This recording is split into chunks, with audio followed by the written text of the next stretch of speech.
अस्सलाम वालेकुम दोस्तों, क्या हाल चाल है। उम्मीद करना तुम ठीक ठाक हो। सो जी आज तुहाडे वास्ते लेके आए हैं थ्रेशर फोर सेल। इत्तफाक वाले थ्रेशर है जी, बेहतरीन कंडीशन है पे टोटल यानी कि जेनवन समझ सकते हो जी। तो बाकी ये देख सकते हो जी, इस रुपए का कम नहीं होने वाला कोई, यानी कि इस एक रुपए का मालकां दा कहना के काम नहीं होने वाला। बाकी बेल्ट वगैरह देख सकते हो जी, ते बेल्ट बेहतरीन कंडीशन है पैन जी। 5 फुट थ्रेशर है, सिंगल है, डबल नहीं है जी। बाकी छोटी शाफट वाली है, वड्डी शाफट वाली नहीं जी। बाकी देख सकते हो साइडा तो 2017 मॉडल ही ने जी। 2017 मॉडल है, सरगोदे की बनी हुई है इत्तफाक वाले की। बाकी तो देख सकते हो चिट्टा वगैरह लगी हुई हैं, यानी कि कोई एक्सीडेंट नहीं होया बिल्कुल, यानी कि जनन जाल कटरा बिल्कुल ओके, जीरो पैन है जाल कटरा ही। तो बाकी टायर तुम देख सकते हो, तो टायर जीरो पैन है। टायर शीट दे चढ़े हुए ने, मलका का कहना शीट दे टायर चढ़े हुए, बेहतरीन टायर हैं देख सकते हो जी। तो बाकी रिम वगैरह देख सकते हो, रिम भी चंगे पैन है, साफ सुथरे तो बेहतरीन कंडीशन है। रिमां का रंग वगैरह देख सकते हो जी। तो बाकी जाल कटरा तो दस दिते हैं बिल्कुल सोने को पाई। तो बाकी ये देख सकते हो जी, कि कोई नहीं गली साफ सुथरी पाई ने। बाकी छाड़ने वगैरह तुम देख सकते हो, तो छाड़ने बेहतरीन हालत है पैने साफ सुथरे, चेक कर सकते हो जी। बाकी भूं वाली जगह पर नाला देख सकते हो जी, भूं वाले पर नाला ही चंगा पे ने। तो पिछली साइड पर आ जाने, तो पिछली साइड पर नज़र मार लियो जी। चिट्टा वगैरह लगी हुई हैं, लेकिन थोड़ा बहुत रंग उतरे हुआ चिट्टा का, लेकिन जेन्युइन चिट्टा कोई दोबारा पेंट नहीं हुई है, तो कोई दोबारा यानी कि रंग वगैरह नहीं किया गया। थ्रेशर जेनवन खलोती है, बेहतरीन कंडीशन है खलोती ने, साफ सुथरी।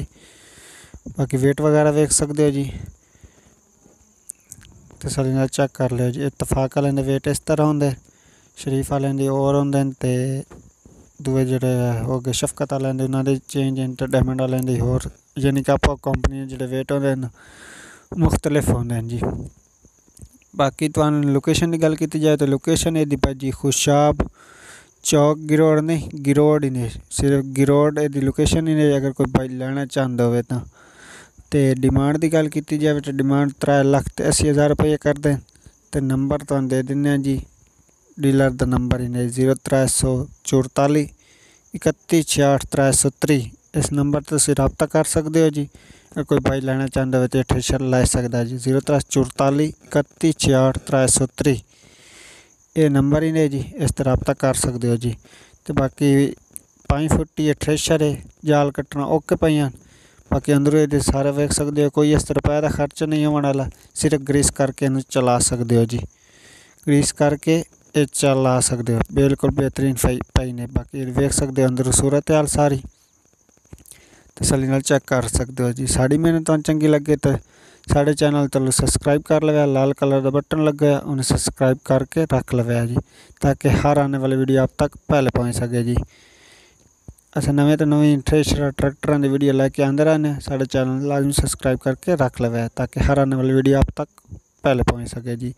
बाकी ये कटरा वगैरह तुम सारे अंदर चेक कर सकते हो, जाल वगैरह ओके पिया, यानी कि बेहतरीन पिया, बिल्कुल 2-3 सीजन कढ़ने वाला जाल पिया। ये नहीं कि ख़त्म होया पिया या ख़राब होया पिया, नहीं, बेहतरीन ओके दी रिपोर्ट है, जाल पिया साफ सुथरा जाल पिया ने।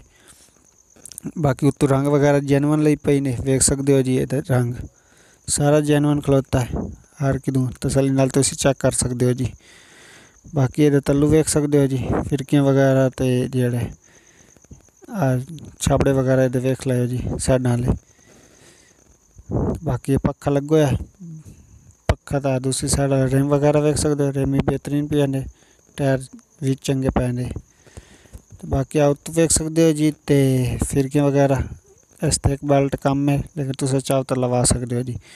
बाकी जी इो ही है। बाकी तो छोटी शाफट मिल सी 440 थ्रेशर है, इन्नी लम्मी शाफट वाली ने है जी 440 है। बाकी साड़ी मेहनत तुहानू चंगी लगे तो वीडियो लाइक कर दिए, साढ़े चैनल तो सबसक्राइब कर लवे, ताकि मिलते हैं किसी और वीडियो। आप दीजिए इजाज़त, अल्लाह हाफिज़।